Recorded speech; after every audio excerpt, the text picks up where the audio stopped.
Assalamualaikum warahmatullahi wabarakatuh. Perkenalkan, nama saya Anita SSI, Guru Kimia SMK Negeri 1 Loknga, Kabupaten Aceh Besar. Berikut adalah tugas kreasi level 3 pembatik yang sama-sama akan kita simak. Baiklah, pada kesempatan ini kita akan mempelajari tentang materi perubahan zat dalam mata pelajaran Proyek IPAS SMK kelas 10 Tata Busana semester 1. Adapun tujuan daripada pembelajaran ini adalah yang pertama, menjelaskan pengertian perubahan zat dengan baik dan benar. Kemudian menganalisis perubahan zat beserta contohnya dengan baik dan benar. Mari kita perhatikan gambar di bawah ini.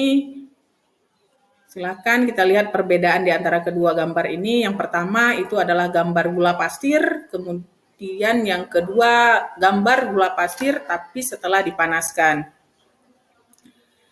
Dari kedua gambar tersebut tadi itu menunjukkan terjadinya perubahan zat, di mana kita tahu perubahan zat yang terjadi di sekeliling kehidupan manusia secara umum bisa dikelompokkan menjadi dua jenis, yaitu perubahan fisika dan perubahan kimia. Kedua jenis perubahan zat tersebut memiliki perbedaan dari segi sifat zat sebelum dan sesudah berubah. Perubahan fisika adalah perubahan suatu zat yang tidak disertai dengan terbentuknya zat baru. Contohnya adalah pencampuran gula ke dalam air membentuk larutan gula. Contoh-contoh yang lainnya diantaranya adalah merebus air, es batu yang dibiarkan di udara terbuka, membakar lilin, perubahan uap udara menjadi salju, kemudian menjemur baju basah, dan yang terakhir adalah kapur barus yang disimpan di dalam lemari. Yang kedua adalah perubahan kimia. Perubahan kimia adalah perubahan suatu zat yang menghasilkan zat baru. Perubahan kimia bersifat permanen, yang artinya zat hasil terbentuknya tidak dapat diubah lagi menjadi zat asalnya. Contoh perubahan kimia dalam kehidupan sehari-hari diantaranya adalah kertas terbakar, petasan meledak, singkong menjadi tape, besi berkarat, dan pembusukan makanan.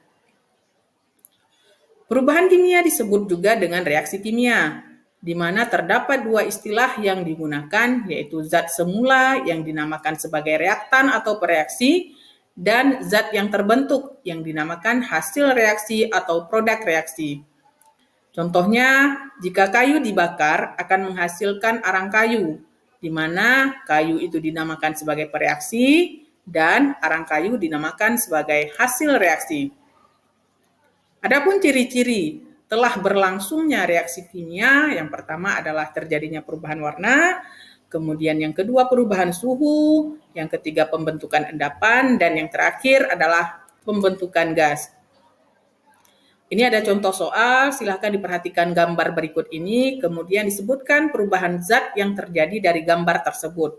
Yang pertama adalah gambar kopi yang sudah ditumpuk menjadi bubuknya, kemudian yang kedua itu ada rantai yang bersih dan rantai yang sudah mengalami perubahan warna, kemudian di gambar C adalah pembuatan gerabah, gambar D adalah perubahan dari beras menjadi nasi, dan yang terakhir di gambar E adalah pembakaran kayu api. Ini ada kunci jawabannya di mana menjelaskan tentang gambar tadi. Di gambar A itu terjadi perubahan fisika, kemudian di gambar B terjadi perubahan kimia, di gambar C perubahan fisika, D perubahan fisika, dan E adalah perubahan kimia. Berikut adalah sumber belajar yang saya gunakan. Itu ada yang pertama memahami kimia SMK untuk kelas 10 dan gambar-gambar yang kita ambil ini berdasarkan Google. Demikian mungkin yang bisa saya sampaikan. Saya akhiri. Terima kasih. Wabillahi taufiq wal hidayah. Wassalamualaikum warahmatullahi wabarakatuh.